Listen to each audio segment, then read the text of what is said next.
Dalam sesebuah litar, dia ada 3 benda yang penting. Nombor 1 adalah voltage, dan nombor 2 adalah current, dan nombor 3 adalah resistor. Kat sini saya nak share apa itu yang biasanya orang sebut sebagai current source, dan satu lagi adalah current sink. Saya ambil contoh yang paling senang, Arduino. Dia supply current kepada resistor, dan resistor tu limitkan current tu untuk membolehkan LED satu ni menyala supaya dia tak terbakar. Current sink dia sama aja, cuma dia terbalik sahaja.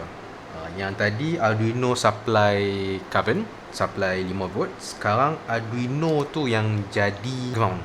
Jadi 5 volt ni kita dah bagi external power 5 volt mengalir ke resistor. Resistor limitkan current tu dan dia membolehkan LED ni menyala. Current source Arduino jadi supply dan ground kat sini. Jadi daripada current tu mengalir ke bawah macam ni dan sampai ke ground. Dan current sink pula Arduino yang jadi ground dan ada supply external. So 5 volt ni akan mengalir masuk ke Arduino punya pin. So Arduino ni jadi tak jadi ground, jadi current sink.